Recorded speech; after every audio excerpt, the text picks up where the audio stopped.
आज हम लोग बात करेंगे relative strength of weak acid and weak base. हम लोग वीक एसिड और वीक बेस के रिलेटिव स्ट्रेंथ के बारे में आज हम लोग बात करेंगे। ठीक है, तो हम लोग सबसे पहले वीक एसिड के लिए बात कर लेते हैं। वीक एसिड, तो वीक एसिड का एग्जांपल ले तो सिंपल सा एग्जांपल ले लेते हैं CH3COH। आपका ओस्टवाल डाइल्यूशन लो तो ओस्टवाल डाइल्यूशन था, उसके बेसिस पे हम लोग यहाँ पे डिसोसिएशन कांस्टेंट एसिड के लिए और बेस के लिए बात करेंगे। तो सबसे पहले हम लोगों ने वीक एसिड ले लिया CH3COH, इसका कुछ अमाउंट CH3COO माइनस और H+ में डिसोसिएट हो जाएगा। ठीक है, ये जो आप लोगों ने वीक एसिड लिया है इसका कुछ अमाउंट CH3CO माइनस और H+ में डिसोसिएट हो जाएगा। तो फॉर एग्जांपल T = 0 टाइम पे इसकी कंसंट्रेशन में 1 मोल मान लूँ तो ये कितने होंगे 0.0 मोल। और T = T टाइम पे CH3COH वीक एसिड है तो कुछ परसेंट ही डिसोसिएट होगा। तो फॉर एग्जांपल मैं इसमें से 1 मोल में से अल्फा मोल में मान लूँ कि यहाँ पे डिसोसिएट हो गई, तो इसके कितने मोल बनेंगे अल्फा और इसके कितने मोल बनेंगे अल्फा। कैसे? क्योंकि देखो इसके 1 मोल से इसका भी 1 मोल बनता है, इसका भी 1 मोल बनता है, तो इसके अल्फा मोल से इसके भी अल्फा मोल बनेंगे और इसके भी अल्फा मोल बनेंगे। ठीक है, अब मैं यहाँ पे यदि कंसंट्रेशन C ले लेता हूँ, कंसंट्रेशन कितनी ले लेता हूँ C, तो ये हो जाएगा C1 - alpha C alpha C alpha 1 - alpha alpha और अल्फा। ये तो कब लिखा था मैंने, जब कंसंट्रेशन कितनी ली हो 1। अब यदि C कंसंट्रेशन ले लें, कोई भी concentration 1 molar 2 molar 3 molar 4 molar 5 molar जो भी कंसंट्रेशन लें, तो उसके लिए हम लोग क्या करेंगे, इसे C से मल्टीप्लाई कर देंगे। ठीक है, अब आपको पता है K = concentration of product divided by concentration of reactant. अब प्रोडक्ट की बात करें तो वो कौन है CH3CO माइनस और रिएक्टेंट कौन है H+। तो CH3CO minus divided by H+, sorry CH3CO minus and H+, और इसको डिवाइड कर देंगे CH3COOH से। किससे डिवाइड कर देंगे, रिएक्टेंट CH3COOH से। अब देखो CH3COO माइनस इसकी कंसंट्रेशन कितनी है C अल्फा, H+ इसकी कंसंट्रेशन कितनी है C alpha, divided bye CH3COOH इसकी कंसंट्रेशन कितनी है C1 - अल्फा। अब देखो C से C कैंसिल, तो C α² divided by 1 - alpha.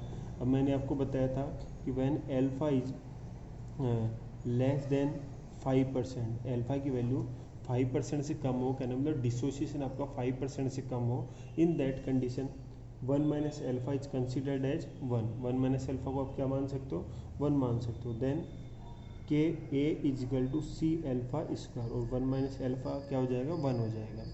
Clear है, Ka डिसोसिएशन कांस्टेंट, K क्या है, ये आपका इक्विलिब्रियम कांस्टेंट है। ठीक है, तो एसिड का डिसोसिएशन हो रहा है, यहाँ पे एसिड का क्या हो रहा है डिसोसिएशन, तो इस K को हम लोग क्या कह सकते हैं डिसोसिएशन कांस्टेंट फॉर एसिड। क्या कह सकते हैं, ये जो आपका इक्विलिब्रियम कांस्टेंट है इसी को हम लोग क्या कह सकते हैं यहाँ पे dissociation constant for acid.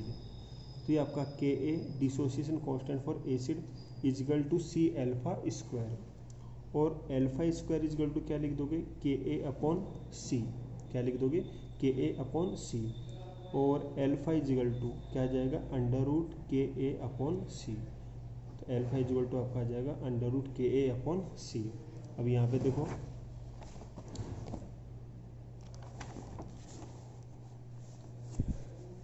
Ka की बात करें तो ये आपका डिसोसिएशन कांस्टेंट है, ये क्या है डिसोसिएशन कांस्टेंट फॉर एसिड, क्या है dissociation constant for acid. C यहाँ पे क्या है कंसंट्रेशन ऑफ एसिड, और अल्फा क्या है डिग्री ऑफ डिसोसिएशन, ये कितना परसेंट यहाँ पे डिसोसिएशन हो रहा है। क्लियर है, ठीक है। अब यहाँ पे Ka की जितनी ज़्यादा वैल्यू होगी, Ka की जितनी ज़्यादा वैल्यू होगी उतना ही ज़्यादा यहाँ पे क्या होगा डिसोसिएशन होगा। ठीक है, तो मैं यूँ कह सकता हूँ strength of acid is directly proportional to Ka। Ka की वैल्यू जितनी ज़्यादा होगी उतनी ज़्यादा क्या होगी स्ट्रेंथ ऑफ एसिड। आप लोगों ने लिखा भी है अल्फा = √Ka/C, ये अंडर रूट आएगा √Ka/C। तो आपने 2 एसिड ले लिए, ठीक है, आपने क्या किया 2 एसिड ले लिए, उनकी सेम कंसंट्रेशन ले ली, तो when 2 acids have concentration C and dissociation constant Ka1 and Ka2। आपकी कोई भी दो एसिड है उनकी कंसंट्रेशन तो सेम है C, और डिसोसिएशन कांस्टेंट फर्स्ट वाले एसिड के लिए तो क्या है Ka1 और सेकंड वाले के लिए Ka2। तो आप लोग यहाँ पे स्ट्रेंथ निकाल सकते हो, आप लोग लिख सकते हो स्ट्रेंथ ऑफ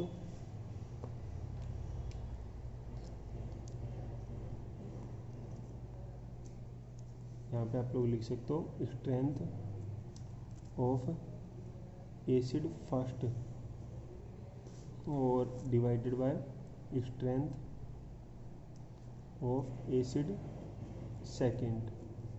फर्स्ट और सेकंड एसिड के लिए तो फर्स्ट के लिए क्या लिखोगे Ka1/C divided by second acid के लिए क्या लिखोगे Ka2/C का स्क्वायर रूट। ठीक है, strength of degree of dissociation से स्ट्रेंथ बता सकते हैं, तो strength of any acid is equal to under root Ka/C। तो strength of acid first is equal to Ka1/C और strength of acid 2 is equal to under root Ka2/C।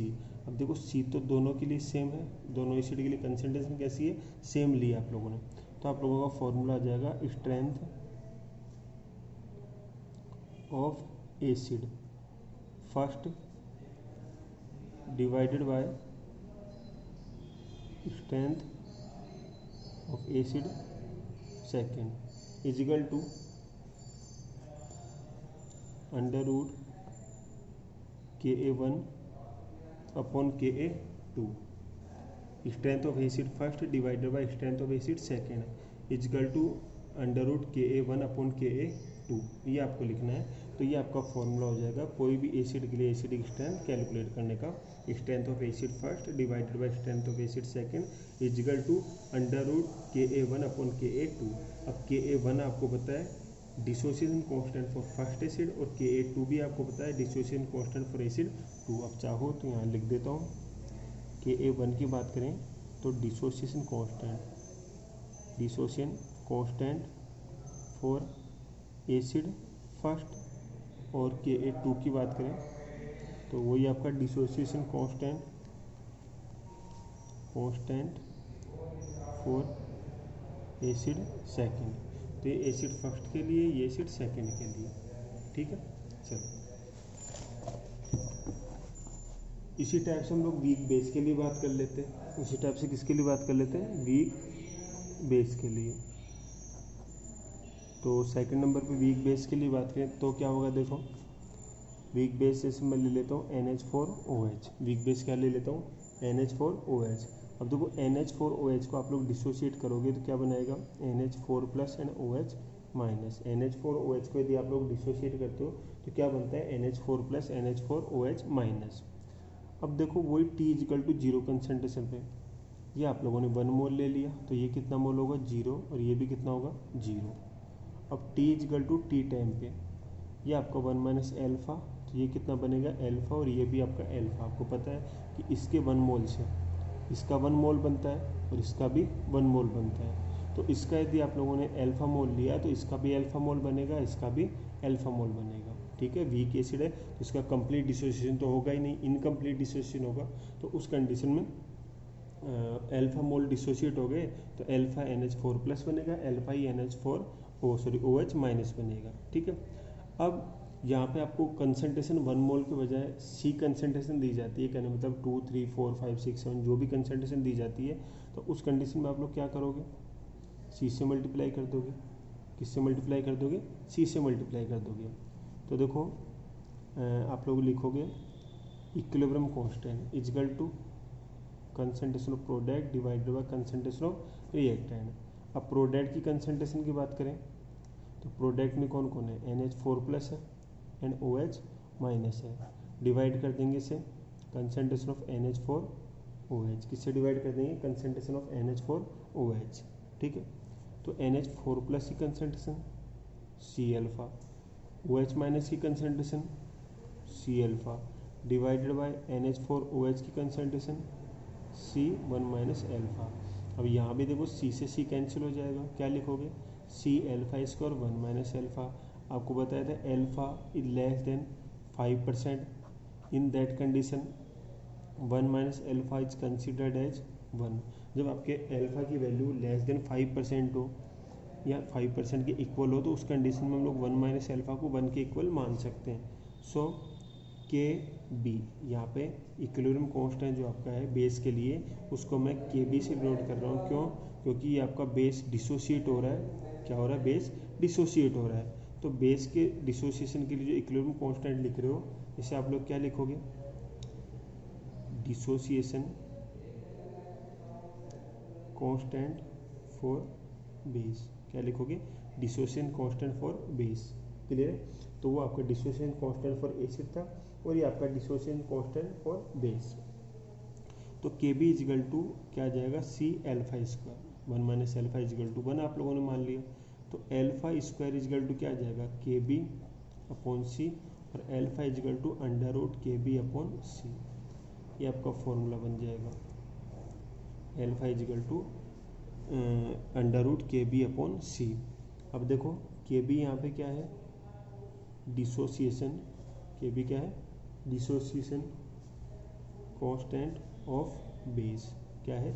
Dissociation constant of base. और सी आपको पता है ये concentration, और alpha क्या है? Degree of dissociation. Degree of dissociation. ठीक है, एल्फा आपका डिग्री ऑफ डिसोसिएशन। ठीक है, तो इस टाइप से आप लोग किसी भी वीक बेस के लिए स्ट्रेंथ को कैलकुलेट कर सकते हो। एल्फा की वैल्यू जितनी ज़्यादा होगी उतना ही ज़्यादा यहाँ पे क्या होगा? डिसोसिएशन होगा। क्लियर है? चलो,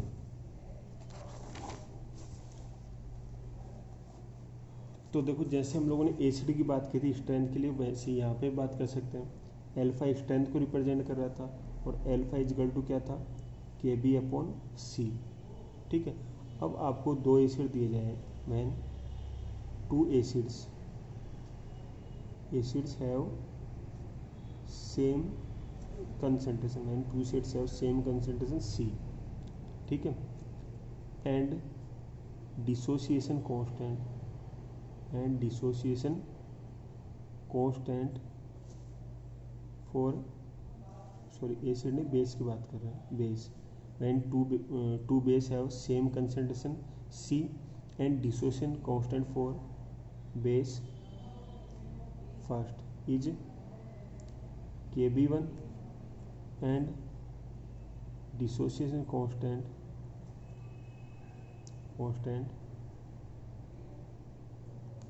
for base second is Kb2। तो फर्स्ट बेस के लिए डिसोसिएशन कांस्टेंट कितना है? Kb1। सेकंड बेस के लिए डिसोसिएशन कांस्टेंट कितना है? Kb2। तो strength of base first divided by strength of base second is equal to Kb1 divided by C इसका स्क्वायर रूट और Kb2 डिवाइडेड बाय सी इसका स्क्वायर रूट। अब सी दोनों के लिए सेम है तो सी से सी कैंसिल हो जाएगा और ये आ जाएगा strength of base first divided by strength of base second is equal to under root Kb1 divided by Kb2। ठीक है, आपका फॉर्मूला क्या बन जाएगा? Strength of base first divided by strength of base second is equal to Kb1 upon Kb2। तो इस फॉर्मूले की हेल्प से आप लोग किसी भी एसिड के लिए बेसिक स्ट्रेंथ की कैलकुलेशन कर सकते हो। ठीक है, अब यहाँ पे Kb1 आपका फर्स्ट बेस के लिए डिसोसिएशन कांस्टेंट और Kb2 आपका सेकंड बेस के लिए डिसोसिएशन कांस्टेंट। क्लियर है? तो इस टाइप से आप लोग इस टाइप के क्वेश्चन को सॉल्व कर सकते हो। अब देखो Kb1 और Kb2 ये आपके एसिड, हम लोग Ka की बात करें Kb की बात करें, आपका एक तो Ka है और दूसरा क्या है? Kb। तो देखो Ka की बात करें तो ये तो आपका एसिड की स्ट्रेंथ को बताने के काम में आता है, और Kb की बात करें तो ये आपके बेस की स्ट्रेंथ बताना है। कहने मतलब कोई भी एसिड जिसके लिए Ka की वैल्यू जितनी ज़्यादा होगी उतना ही ज़्यादा उसका क्या होगा? Acidic strength. कोई भी बेस जिसके लिए Kb की वैल्यू जितनी ज़्यादा होगी उतना ही ज़्यादा उसके लिए क्या होगा? Basic strength. ठीक है, तो Ka represent acidic strength, Kb represent basic strength. ठीक है, लेकिन आज के टाइम में के ए की जगह हम लोग काम में लेते हैं पी के ए, और के बी की जगह हम लोग क्या में लेते हैं पी के बी। क्लियर है? के ए की जगह हम लोग क्या काम में लेते हैं पी के ए, और के बी की जगह क्या काम में लेते हैं पी के बी। भाई पी के ए और पी के बी क्या होता है उसकी यदि हम लोग बात करें तो देखो कैसे करेंगे। तो देखो पी के ए इजगल टू होता है negative log of K A. P K is equal to क्या होता है negative log of K A. और पी के बी की बात करूं तो P K B is equal to negative log of K B. P K B क्या होता है negative log of K B.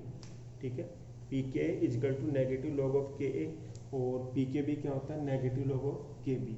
तो इस टाइप से हम लोग आज के टाइम में के ए और के बी की जगह क्या काम में लेते हैं पी के और पी के बी। पी के क्या होता है negative log of K A, और पी के बी क्या होता है negative log of K B. ठीक है, अब यहाँ पे एक रिलेशन आपको समझ में आ रहा होगा कि आप लोगों ने कहा था एसिडिक स्ट्रेंथ, किसकी बात की थी एसिडिक स्ट्रेंथ।